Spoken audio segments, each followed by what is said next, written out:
Big 12 Media Days wrapped up its 2019 sessions on Tuesday, and it seems like we've already talked this season to death. But that won't stop us from talking on Sports Beat KC, the sports podcast presented by the Kansas City Star. I'm your host, Blair Kirchhoff. Day 2 from AT&T Stadium means we heard from the Kansas State Wildcats. New coach Chris Klieman tells us what he thinks about the program's low expectations for this season, and the players give us some ideas about what's new and what's in store for the team. Later, K-State beat writer Kellis Robinette and I talk about the Wildcats' day in the media spotlight.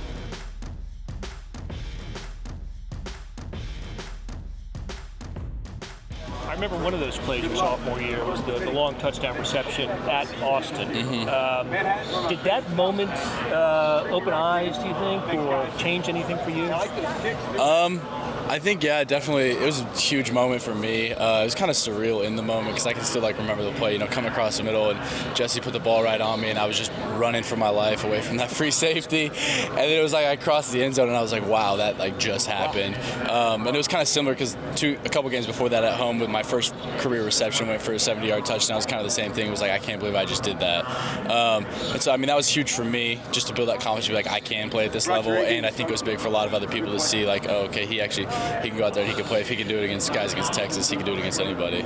It's a lot of changes, just being a 3-year starter for Coach Snyder, being in that program, doing things differently. I think it's cool to see, people do things differently here and there. I'm excited.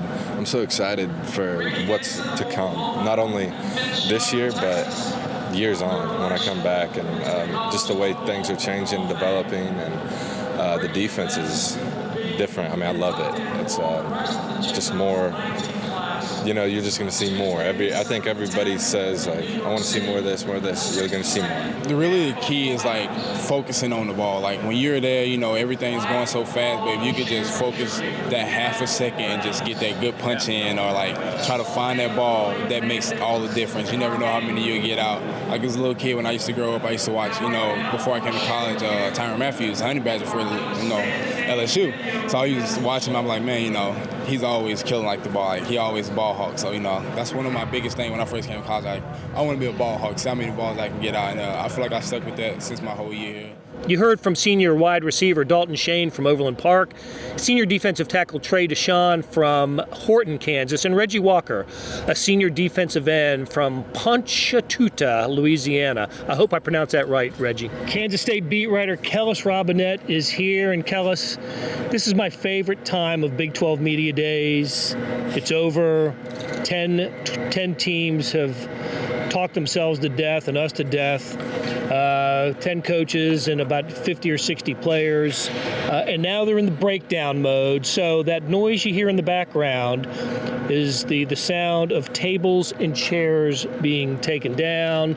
If you hear a hum in the background, I'm trying to determine if that's is that the electricity from the massive scoreboard, or is that the air conditioning? It might be both.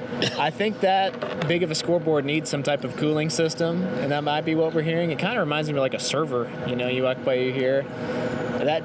Would a TV that big need its own server? It might. Yeah. It might. I don't know if the famous AT&T Stadium scoreboard added much to the ambiance here, because it's great for fans who are watching Cowboys games from the stadium. But if you're sitting on the field like we were, you kind of have to strain your neck a little bit to look up and see what's on the scoreboard. The amazing thing is, I remember when Kansas State played here in the Cotton Bowl against Arkansas several years ago, I thought that was the biggest screen I'd ever seen in my life. And maybe it still is, but it doesn't really seem that big as I look at it right now. I've just adjusted to it. Everybody else has them now, The first time you see the screen in this stadium, it blows your mind. You've never seen anything that big. But you're right. New stadiums that are being built, like one in Atlanta, has a big screen, and but the trend was set here at AT&T Stadium.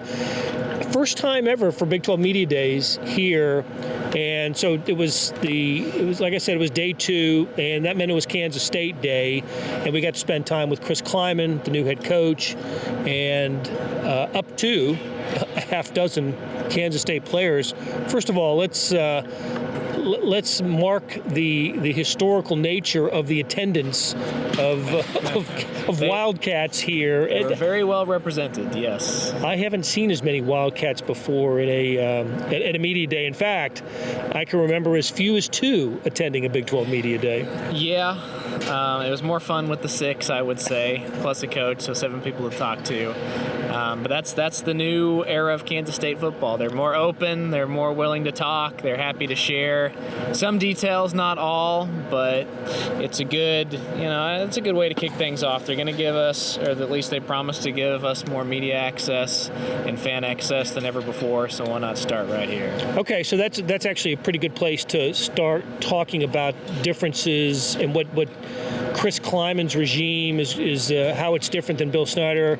He kept reminding us today, Chris Klieman, that he's only seen 15 practices and tape of last year's team to make evaluations, and he was asked a lot about what impressions of the team, and there aren't, he just can't form many. But that's to me one of the interesting things about media day is you get questions from people other than those who talk to the coaches and the players on a regular basis. So you get media from the footprint, the Big 12 footprint. You get media from national media, and you kind of see what they're curious about and what they want to know. And to be honest with you, as cooperative and as open as Chris Klieman is, I don't think he can be terribly revealing, simply because he just doesn't know a heck of a lot about his team right now. Yeah, he's still in the formative phase of all that. I think he knows that he really likes what he has at quarterback. I don't know if he'd go so far as to compare Skylar Thompson to Carson Wentz, but I think he would, say he's got at least the talent to be an Easton Stick, the guy who had North Dakota State last year, who led them to a national championship and is now playing for the San Diego Chargers. It's kind of Los Angeles Chargers. Oh, I'm sorry. They should still be in San Diego. Oh, man. We should all be in San Diego. Yeah, they should. If they held this in San Diego next year, that'd be great. I was wondering why you're coughing there. Yeah, LA Chargers. I'm sorry to the LA fans. To the fine folks. Are there any Chargers fans? Are there enough LA Chargers fans to object to? Enough to have fill a soccer stadium for their home games. Well, anyways, it's interesting because I think when Coach Klieman was brought on, there was some angst from fans and whatnot that. He didn't have the talent was going to be better here. Things wouldn't exactly translate. There was a lot of worry that he couldn't recruit at this level and everything. But it's, when you talk to these guys, like Skylar Thompson looks up to Easton Stick, looks up to Carson Wentz. He is he's literally trying to model himself after 2 North Dakota State players and hoping he can be where they are. So it's interesting to see a guy get promoted from FCS to here and have the players say they want to be as good as they just had. I mean, it's not like that way across the board. There are, defensive ends here and stuff who are better than anyone he probably ever coached at North Dakota State. So it's not a complete across the board kind of thing, but there's a lot of mutual respect there, and I think you're seeing it. Well, that was one of my curiosities about him, and coming from the level where he came.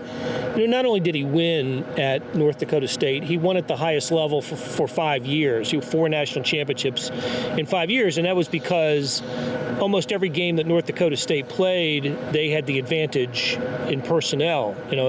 Their 22 were better than the other team's 22 every single time. Just about. And you can recruit to that, and you can build that. That's not the case. It's not going to be the case at Kansas State, and that's not how Kansas State has won. They've won by largely recruiting, finding recruits that others may not have been able to seek, and developing them into top-notch players, and so look. He's going to be going against Oklahoma and Texas and guys that are just programs that do a great job in recruiting, that win. And it's going to be different for him, just like it is for any coach that comes from either a smaller FBS program or the FCS.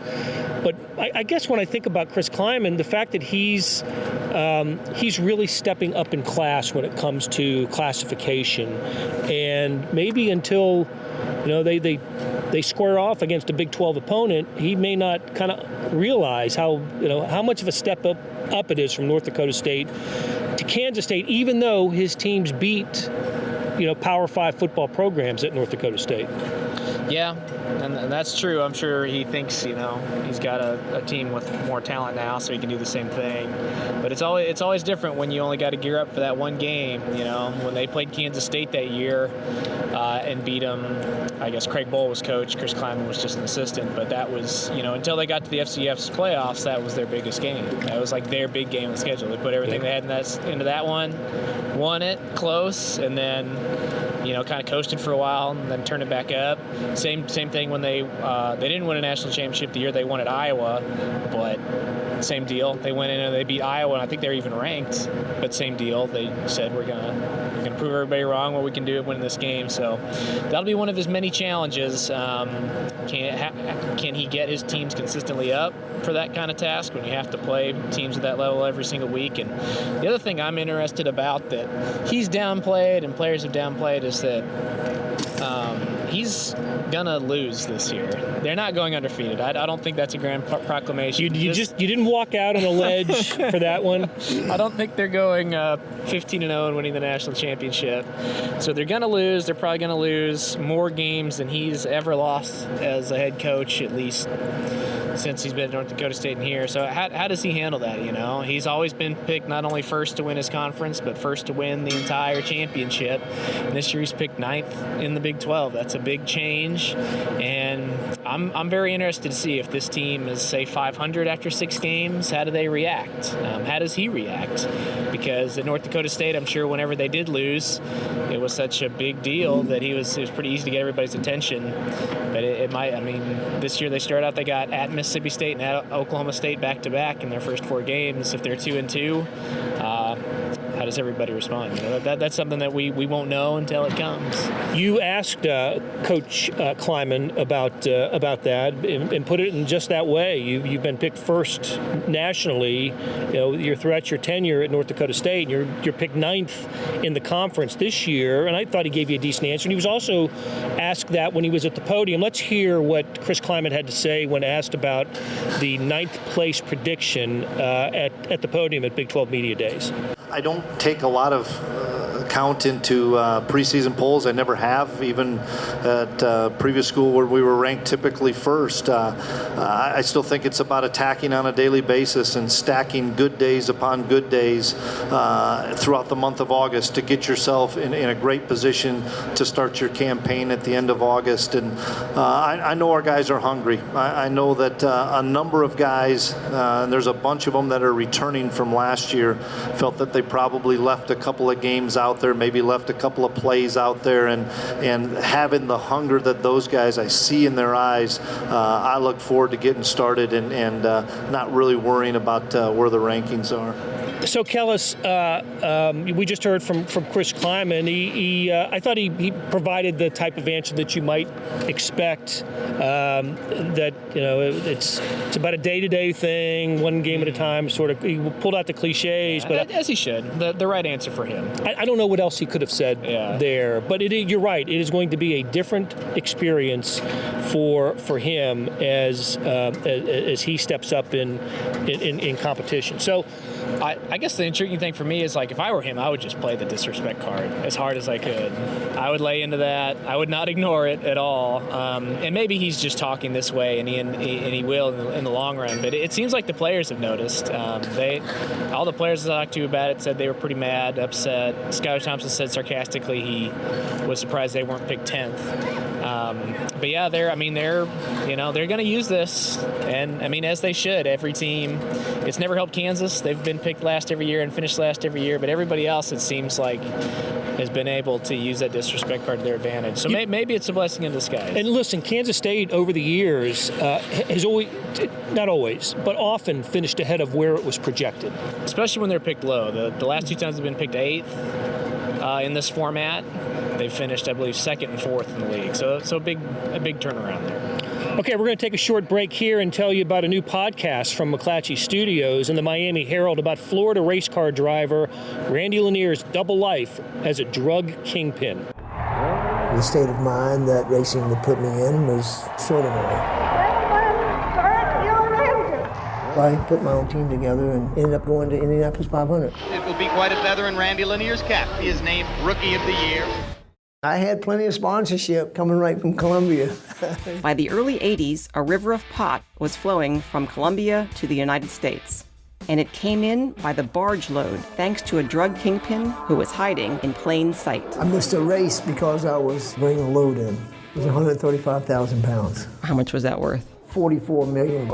I'm Amy Driscoll. And I'm Alex Harris. This summer, the Miami Herald and McClatchy Studios take you inside the story of Randy Lanier. Oh, most exciting race I've ever seen. A tale of weed. There was two guys always there. That was the FBI. Speed. Randy Lanier against the wall. And the road ahead. Everybody changes. Everything changes. Smoked. Coming July 16th on Apple Podcasts and MiamiHerald.com/smoked.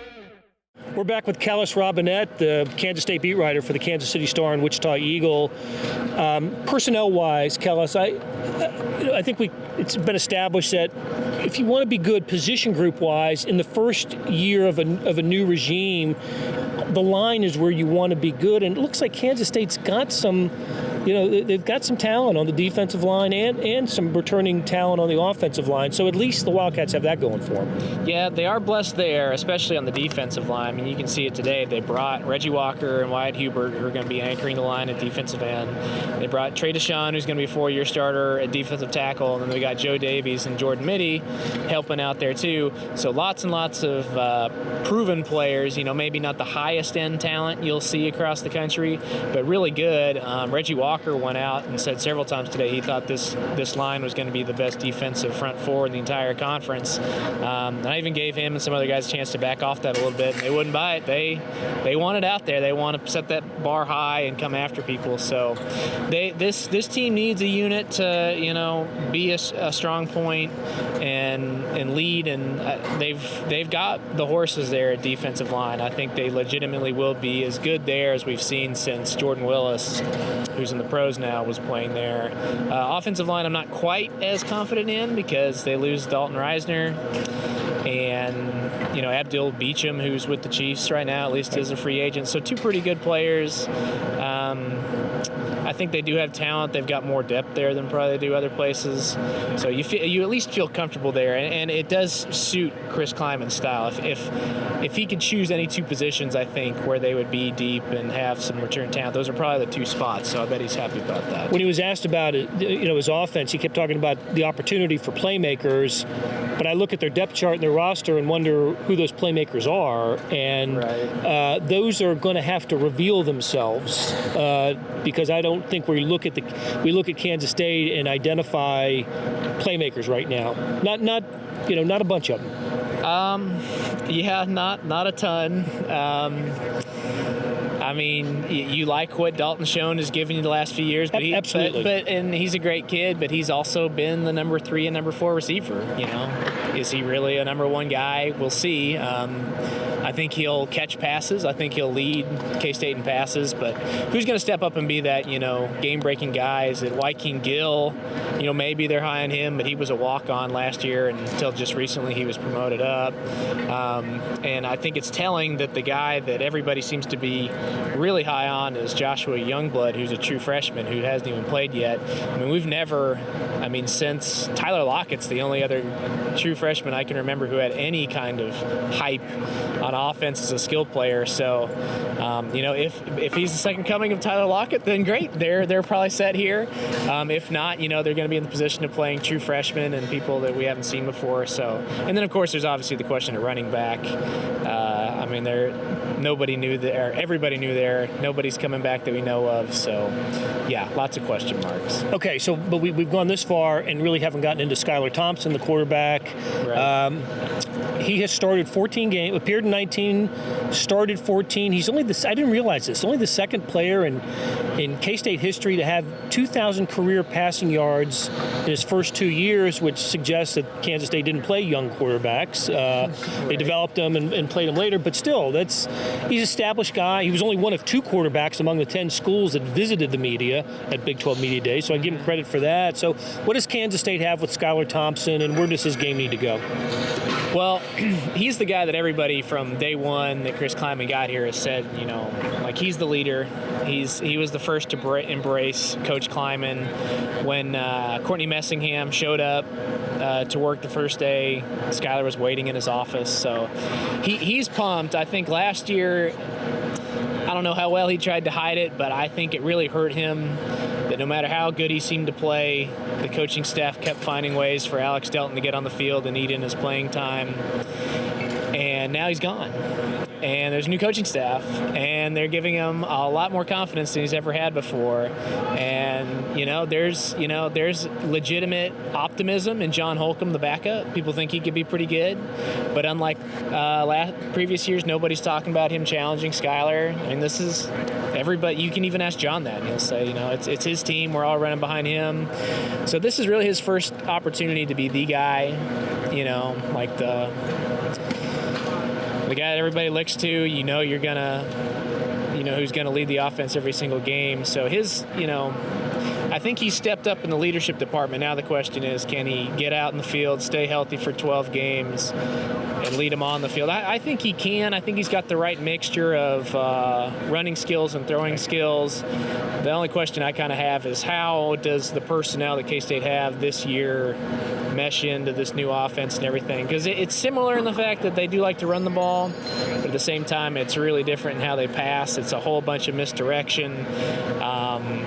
I guess the good news is that if they pull off the plays they want, Skylar will be throwing to wide open people. If you go back and watch North Dakota State, when they did throw, I mean, there was not anyone within 15 yards of the people they were throwing to. So if it works that well, Skylar Thompson will put up monster numbers this year. That's how you go 14-1 and 15-0 at North Dakota State. So, all right, Kellis, I look around and I see we are the only table left on the field. We're actually sitting at a table on about the 10-yard line at AT&T Stadium. What do we got? About a 20-yard field goal from where we're sitting. The chairs are still here, but they're waiting for us to get the hell out. So I think we will. Kellis, thanks for stopping by, and safe travels back to Manhattan. All right, same to you on the way to Kansas City.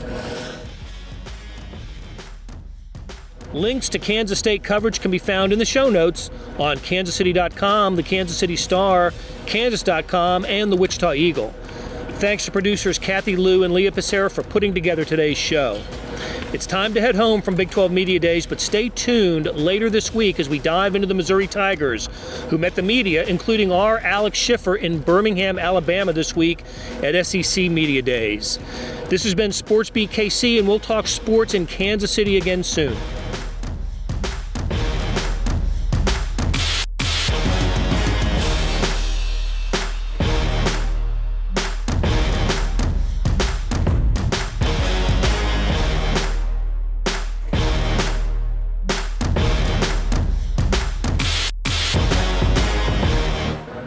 Okay, Kathy, that's one take theater.